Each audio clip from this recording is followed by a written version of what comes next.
Мені қотыр алдындағыдай айтқанымдай. Бұны қазір рецептін айтайын сіздерге. Тегін 7 күнде емдеп тастайсыз. Оған постоянно қарап тұрсаңыз. Қиын емес. Процесі тез. Бірінші біз ішкі майды аламыз. Қайнатамыз. Уже білетін шығарсыз, сүзіп аламыз. Ішінен астында ағы қалады. Кәдімгідей нағыз майы керегі. Аналарын алып тастаймыз, сүзіп алып.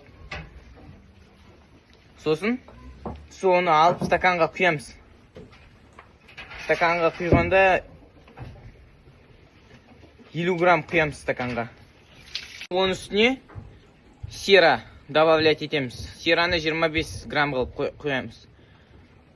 Бұл рецепт ондай қиын болмағанымен, бұны нюанстары бар. Жайлап қосып, жайлап араластырамыз. Оны бәрін от-души қосып жіберіп, көбінесе ерінетін едім менде. Ол көп результат бермейді екен. Оны жайлап қосып, араластырып тұру керек. Чтоб түбіне тоңып қалмасын. Осы май мен сера қосылғанда әдемі эффект болады екен. Екеуі екі бөлек болса, онда уже жазылу жайлай бастайды. Мысалы, сіз бір жаққа май жағасыз, бір жаққа сера жағасыз болып кетеді. Өткен түбінде сера, үстінде май болады. Сол кезде уже эффект жайлайды. Екеуі бірге болғанда эффект мықты. Енді қайнатқанда отқа емес, отқа енді ертеміз. Сосын сүзіп алғаннан кейін уже қалады. Ағы болып қатып қалады. Оны полный қолдан жібере алмайсыз. Бұлай қайнатқанда суға қайнатқан дұрыс екен. Суға қайнатқанда раскаление қатты болмайды. Сосын ол да сиырға да жақсы болады. Майдың ішіндегі витаминдері көп өлмейді. Отқа қайнатқанда ол тез өледі, витаминдері аз болады. Суға қайнатсаңыз, онда стаканды алып, стакан ішінде су қатып қалады. Соны бейт қайнап тұрған суға салып қоясыз, қайнатасыз. Ол кезде ол 100 градустан аспағасын, ол қатты көп витаминдерін өлтіре алмайды. Сол себепті суға пісіріңіз, және де жайлап қосып, жайлап араластырыңыз. Жаққанда аямаңыз. Жағай береміз. Мыжғылап, кәдімгі сіндіріп тұрып. Келесі күні ол қалып қояды кішкене. Кішкене қалып қойғанын біз келесі күні бәрін жуып тастамаймыз, тағы ысқылап тастаймыз. Сосын одан кейін үшінші күні қалып қойған, енді кішкене сүртіп, марганцовкамен жуып кетіреміз. Себебі ол келесі майларға кедергі болады. Келесі майлар жақсы сіне алмайды терісіне. Осы нюанстар пропускать етпеңіздер. Пропускать етсеңіздер, бұлай күндерді ол қайттан күшейе бастайды. Және де малды күйлі қылып ұстасаңыздар, қотыр негізі өзі кетіп қалады. Биыл бізде мал әлсіз болғасын, неге әлсіз болып кірген білмеймін қысқа. Әлсіз болғасын ол жазражение болады. Оны емдеу бесполезно. Сізде мынандай қора болса, онда уже оны емдеу дейтін бәрі былай да былай жұғып кете береді. Анадан мынаны бітіріп атасың, мынадан шығып атады, мынаны бітіріп атасың, мынадан шығып атады. Көктемге дейін шапқылап жүреміз біз. Сосын енді бірінші жыл осындай. Одан алдын вообще болып көрмеген, себебі биыл малдар әлсіз болып кетті.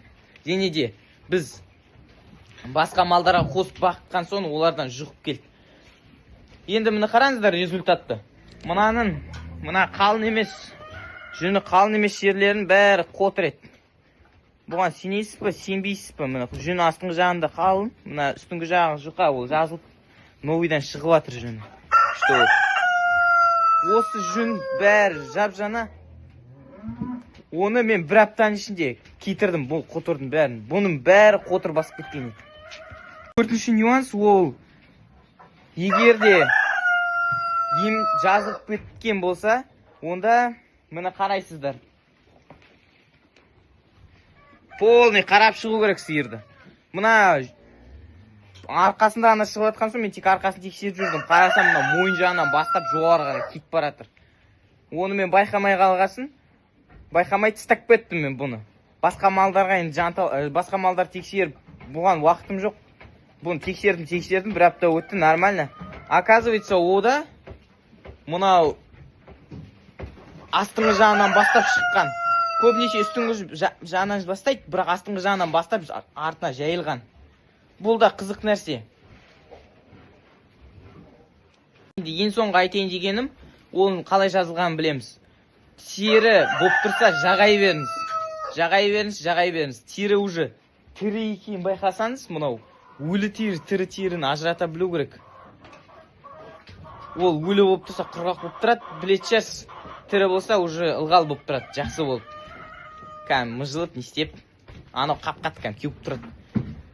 Сол уже жұмсарып атса, сера қоспай қойыңыз. Сера қинай береді. Простой май, дым сера қосылмаған жағыңыз. Кәм ерітілген май, қайнатылған суға. Жағамыз, сосын уже жүні шыға бастағаннан кейін все, тастаймыз. Қараймыз, қай жер жүні жоқ, қай жер бар. Жоқ жерлеріне жағамыз, жүн шығып атқан жерлерге вообще тиіспейміз. Көргендеріңіз үшін рахмет. Каналға тіркеліңіз, лайк басыңыз. Алдында 50 комментарий жинаса түсірем дедім, осы түсіріп жатырмын. Ал енді келесі видеоларды күтіңіз. Осындай пайдалы ақпараттарды білу үшін тіркеліп қойыңыз.